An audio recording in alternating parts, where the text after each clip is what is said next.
right, let's add Knockback to a Godot platformer. So this is for people who have jumped ship from Unity and want to check out Godot for the first time. I'm going to be talking in terms of like Unity terms to Godot terms, but if you're doing an intro to both, this should be relatively understandable. I have linked a really awesome Godot platformer tutorial in the description if you want to get a little more in depth on how to do it. I also recommend checking out the wiki too. They have a fantastic introduction to Godot and how to get familiar with GDScript and just the basic node system. But in terms of the tutorial, we're going to be adding Knockback for a platformer. So I have a pretty basic scene set up here where I've added 3 platformers made out of stretched out Godot icons to act as our kind of barriers. And I've created a little 2D platformer character that can shoot a projectile. So if I click play here, you can see we can move around, we can jump, and we can shoot projectiles that don't function. Look at the go. Here's another one. Isn't that cool? And we can add a bunch and they just collide weirdly. I love that. Cool, we're gonna make these actually do knockback. So to start this off, we are going to create a dummy. So if you're coming over from Unity, when you create a character, you should be familiar with game objects, where you create kind of like a blank canvas and you add components on them to make it the thing you want. So if you want to make like a platformer character in Unity, you create a blank game object, then you add like a rigid body and a collision to that parent object, and you make another object as its child and add some sprites to it. Godot is similar in terms of the hierarchy system, except rather than creating kind of blank objects and adding functionality to them, each object has its own functionality. You can kind of see that here with our player, where I have a character body 2D as my parent node, which is our physics object, which is kind of cool because it's all bundled in right here. Then we have a sprite node, a collision shape node, and this little projectile spawn node, which is kind of like a blank game object in Unity for projectiles to spawn from. So it's kind of cool to see your functionality extrapolated into different components. So we're going to do the same thing, but for our dummy. So I'm going to go over to our hierarchy here, make sure our main node is selected because this is the parent of everything inside of our level. We're going to click this plus icon right here. And we are going to add in, I already looked it up, but a character body 2D. Godot has this really helpful search icon where you can just look up something and you can put it here. You can even start it too. Boom, check that out. So we can always have access to it. You can also see your recents right here, which is pretty awesome. So we're going to add in a character body 2D, and we are going to rename it dummy. Oh, that's not why. There we go. And you can see here there's a little error on the side here because a character body 2D requires a collision shape, so it knows how to handle collision. And we're going to add that at the end. But first, we are going to add in our art by clicking this plus up right here, and we're going to look for a sprite 2D. Oh god, I can't spell. And this is exactly what it sounds like. It's a sprite object. So in order to assign a sprite to it, we're going to go over to our inspector here, which is usually at the right, and we are going to add in a sprite that I've actually already uploaded. So I'm going to quick load it, go into the bottom there, and I'm going to add in a dummy PNG. Check it right here. Finally, to get rid of this little error here, we're going to click on our dummy, make sure this is our parent, because whatever you have selected, that's where whatever node you're adding will be parented to. And we are going to add in a collision shape 2D, which is the equivalent of a box collider or some kind of shape collider inside of Unity. You can see we have this error again, and that's because our collision shape doesn't actually have a shape here. So if we go over to our inspector, you have this little shape category right here. Click this drop down, and you have a bunch of options you can use. And for our tutorial, we are going to be using the rectangle shape 2D, like so.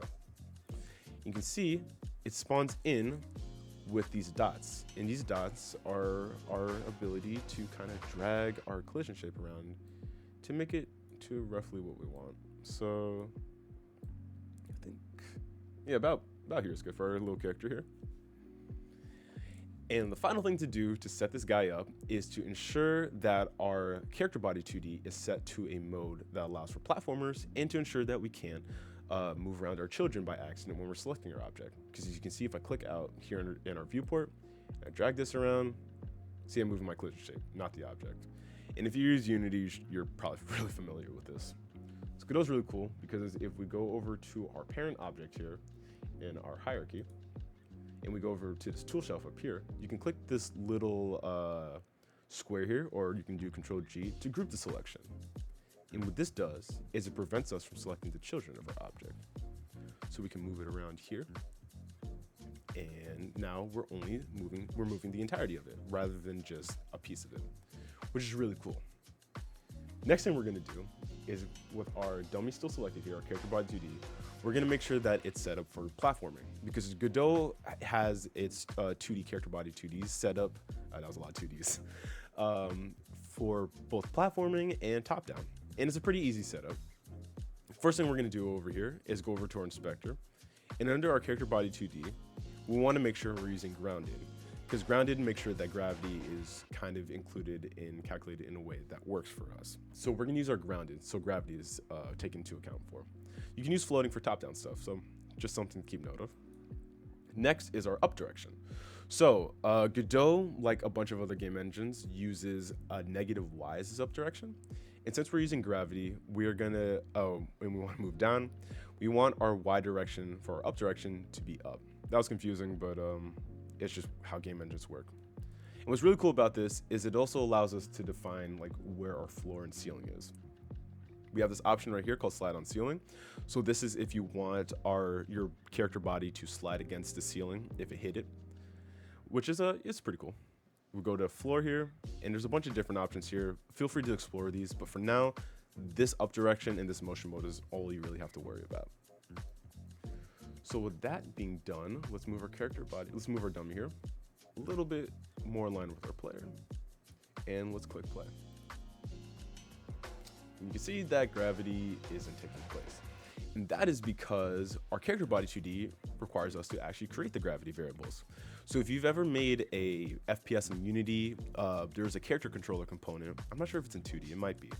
But it's pretty much the same as a character body 2D inside of Godot. It handles a bunch of stuff for you, like kind of like input, and just has a bunch of different like functions for stuff like velocity, but you have to customize gravity and junk like that. Which is why I usually use a rigid body, because I'm lazy. So, but in Godot, I like to use this a little bit better because it gives me a lot more customization, and it's not as difficult as it seems at first. So in order to create our gravity and just add in all the functionality necessary for our dummy, we're going to create a script for our dummy object. So making sure that our dummy is selected here, we're going to go up to this plus icon right here to add a script. This is all in the hierarchy. We're going to click this. Make sure it's a GD script. You can also switch it to C# if you have the C# language on top of it. We're gonna see right here, inherits from character body. This is like, and I already forgot the term. This is when you see like all those using Unity libraries at the top. This is Godot's equivalent. Class name, we don't have to worry about that. Built-in script template, nah. And our path. This just shows us where it's being saved. So you can see it says res://dummy. Res is basically your assets folder. So we're gonna click create here. Boom, built-in script editor, that's awesome. So we can see here, this extends character body 2D. So this ensures us that we can use whatever is on the character body 2D class. You can actually, I believe, control click this, yeah. And it opens up the wiki inside of the engine so you can see what's going on there. So if you're curious about that. But let's go back over to our dummy and add in the bits and pieces we need to make our dummy function. So the first thing we're gonna do is we're going to add variables for gravity and friction. And we want to be able to edit these inside of the inspector here, so we don't have to keep going back in the code to change our values. And the way we do that is we add this tag with the @ symbol and export. And if you are familiar with Unity, this is kind of like a serialized field or public when you're coding a variable. This @export tag allows us to just make sure it shows up in the inspector.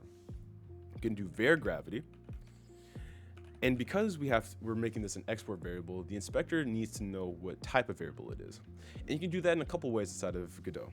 You can add a little colon after the variable name and write what type it is. We're gonna use float. And you can set it equal to whatever you want. I'm doing 9.8 because that is the gravitational constant on Earth. But if you don't want to do all this, a really cool shorthand way to do this is just a colon and an equal sign. And this tells Godot that whatever value you're assigning to this variable, that's what variable type it is. So this says, hey, this gravity variable is a float. Now let's add in our variable for friction. We're gonna do another export var, call it friction.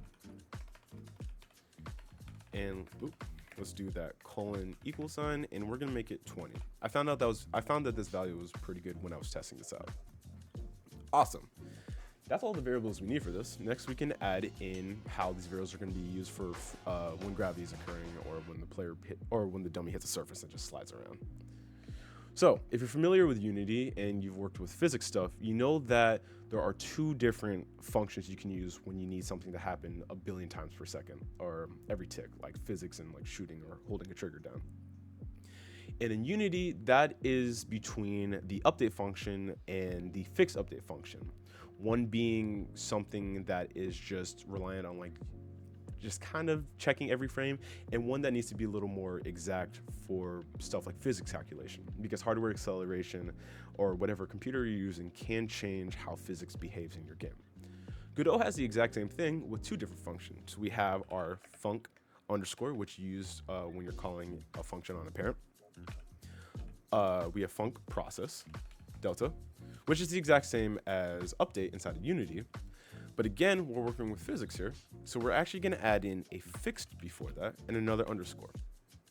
And what this tells Godot is to calculate whatever is inside, or call this function at a fixed rate. So it's usually a rate of 60 frames per second or 60 ticks per second.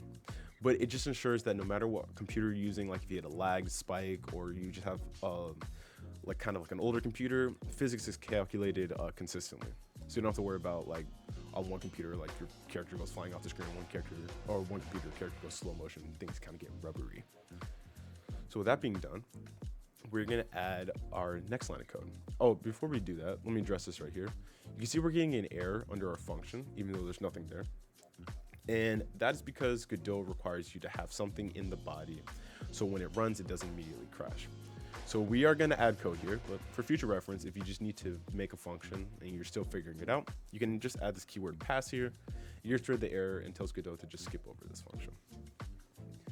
But we are going to add in what we actually need for this. So the first thing we're going to do is we're going to add in this if exclamation point is on floor.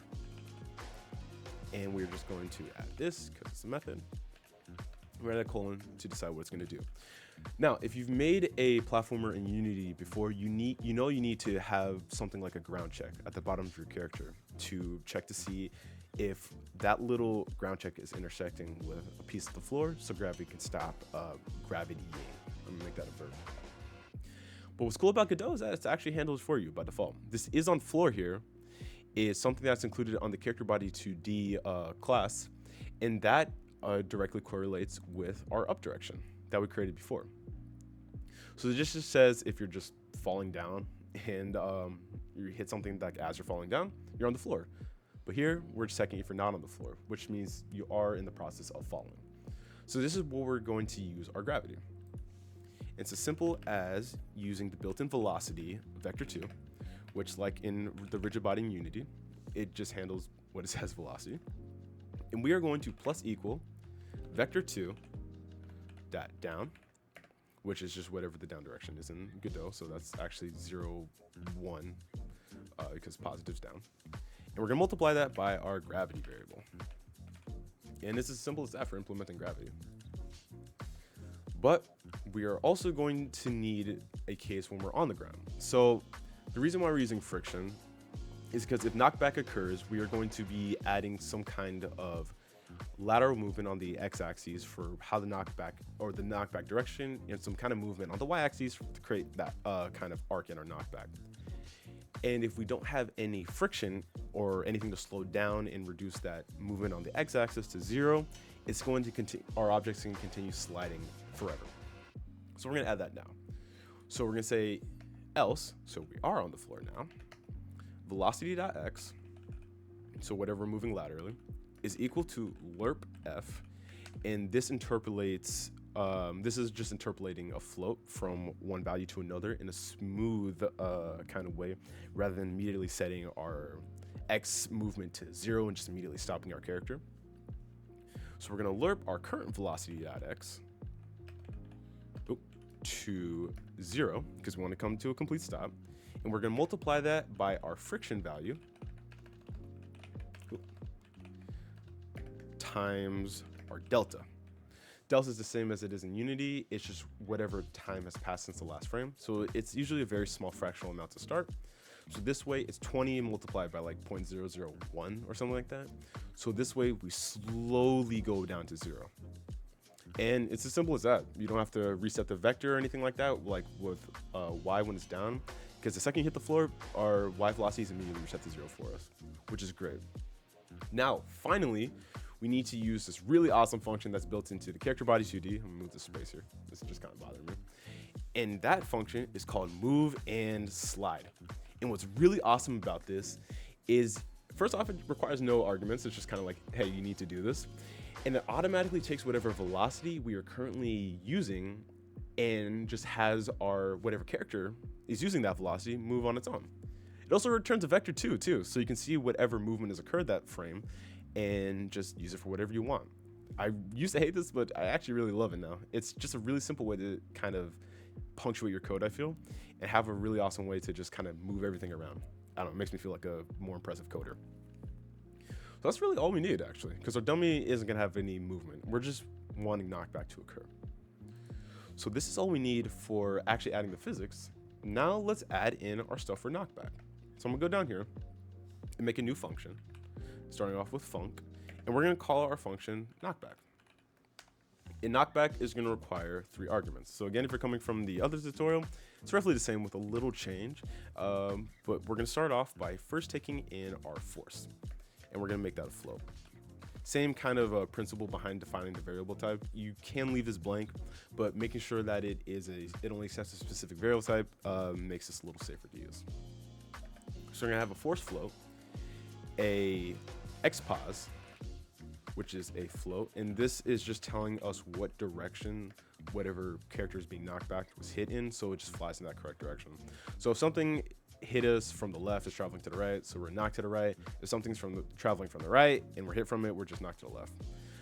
Now, finally, we're going to add an up force argument and also make that a float. So in the previous tutorial, I made this a Boolean where you can just say if you want your up force to be 0 or 1, or do you want to include up force or you don't want to include up force, you can put a Boolean in there, and it just converts that Boolean down to 0 and 1, 1 being true, 0 being false, and it multiplies that by whatever force was applied in the knockback. And that worked for the previous tutorial, except it's kind of rigid. So by including this up force float right here, you can make it whatever you want. So you can have your character just go to the moon when they're being knocked back. Sweet. Now let's add in the code necessary for the knockback to occur. So like I said before, we need to just figure out what direction we're being hidden and just have our knockback calculated like so. So the first thing we're going to do is we're going to add in an if xpos is less than global position .x. This is very important for in the case that your dummy is parented to something else. It will take whatever, doing just position by default will take whatever its local position is in. So that's its distance from its parent, which is kind of weird because like if it's like right on top of its parent, its knockback, its position is 0, 0. And it makes it really weird if like you're just kind of moving around on the platformer and your whatever you're hitting is not a 0, 0. I'm gonna add a comment above this just to tell us what direction we're doing. So if the xpos is less than global position, meaning whatever just hit us, this xpos right here, is coming from the left, we're gonna write coming from the left, meaning it's traveling towards the right. So we're gonna say bounce to the right. Sweet. Now in our body of our if statement, we're just gonna do velocity is equal to vector 2. And that's going to be force times 2, because we're moving to the right. Our force is positive. You know, it's kind of moving on a coordinate plane or a number line. The x, the more positive the x is, or the positive the x, you're moving forward, negative the x, you're moving backwards. So we're going to do force times 2. And we're going to do negative force, which is kind of counterintuitive again, because in certain game engines, I think Unreal is like this too, our y direction is actually negative. So by doing negative force for our y value, forgot the r there. By doing a negative force for our y value, we're actually telling our character to bounce up. So we're going to do negative force times our up force. So this creates a nice little arc going towards the right. Now let's add the other if, or else actually works here. And we're going to do velocity is greater than, oh no, we don't actually have to do that because we're doing our else here. We're going to do velocity is equal to vector 2, force, or actually negative force, times 2, times negative force again, times up force. And the reason why we are doing a negative force times 2 rather than a positive force times 2 is because our first object here is coming from the left, meaning we're moving to the right. So our force needs to be positive to ensure that we're moving positive in the x direction. But here, this is the case of our object coming from the right. Meaning we're bouncing to the left, so our force actually has to be negative. Same thing for the up force though. I'm just gonna add a little comma here. From the right, bounce to the left. And that is actually all we need for our knockback here. So I'm gonna click play.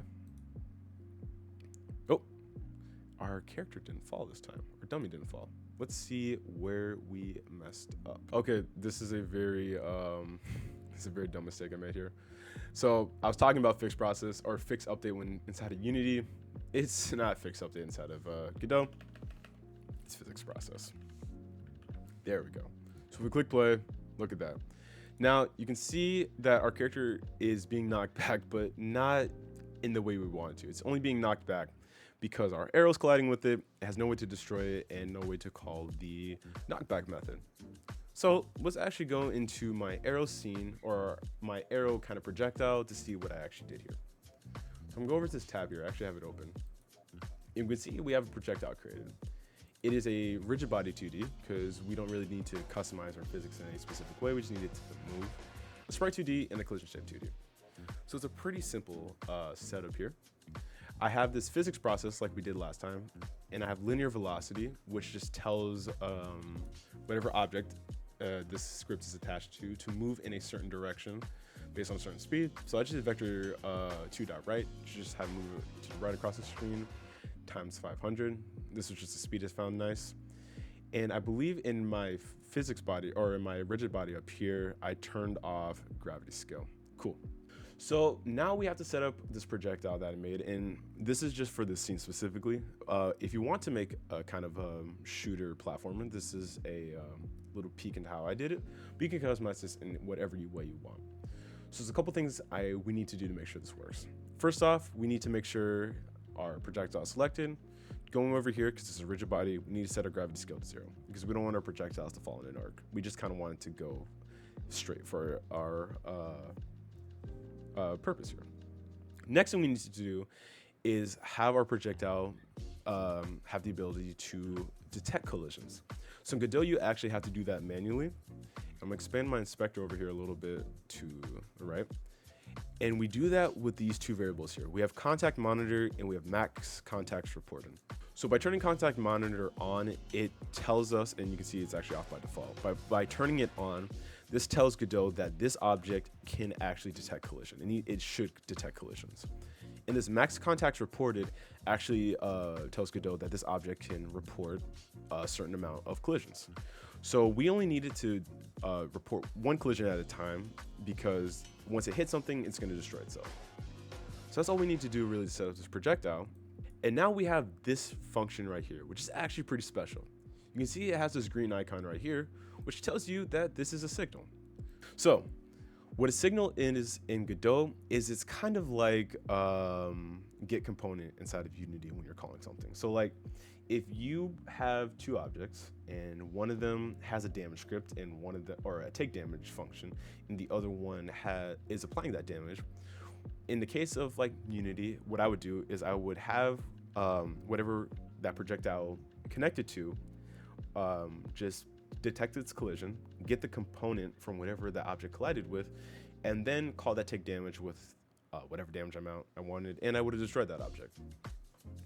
So that's how you do it in Unity. Godot's actually a little different. So I'm actually going to delete this function so I can show you how I did this. What I'm going to do is I'm going to go over to my collision shape 2D right here. And the reason why I'm doing this is because if I go over to my inspector side and I click node, you can see we have a bunch of physics. Oh, we need to go back to our projectile. There we go, that's the proper one. So you can see in our projectile script, we have a lot of different signals we can use. And signals are essentially that get component setup I told you, but a lot more straightforward. So what we need is a body entered signal right here, in which this tells Godot is whenever this rigid body here, our projectile, hits something, fire off a signal that something has entered it. It's kind of like I think a delicate is the right way to use it. Is the right word for this? I'm not 100% sure. But basically, it's exactly what it says. It's a signal that fires off when a certain event happens. So in this case of our rigid body, it's whenever something enters this body. So if I double click on this, we get this connect signal to a method screen here, which is really cool because you can actually connect a signal to a specific function for a whole bunch of different functionality. But from now, all we need to do is just connect the signal to the projectile. And this just says whenever this projectile hits something, fire off the signal, and we can add the logic. So you see we have a bunch of nodes we can connect to, but this projectile is the only one with the script right here, the projectile script that's set up. We can pick our receiver method. By default, it creates a new one based on the name of the signal. And that's all we really need. And if I click connect, you can see it creates that function in here for us, with this little green icon telling you the source of the signal, what the signal is, and what is receiving that signal. So that's a really rough intro to signals, but this is how we're going to do our collision detection.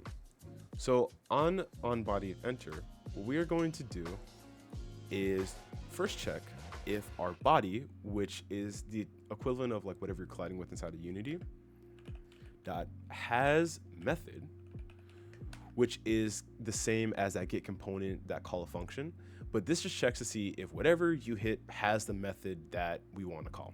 Super simple, super straightforward. We just add in a string of what we want. So I believe I called it knockback with a capital K. Just gonna go back to our dummy right here to make sure. Lowercase k.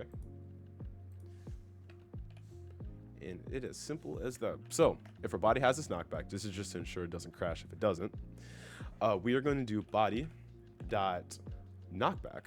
We can just actually call the method here. And we are going to add in our arguments. So we did a force float. I didn't set up a force here. Let's just make it something random. Let's say 20 units would be good for us. We need a X position. So we need to do a global position .x, and this is the equivalent of transform that position .x inside of Unity. Global position again, because this will spawn potentially as the child of something inside of our level. And this just ensures it detects wherever it actually exists in our level rather than where it exists relative to its parent.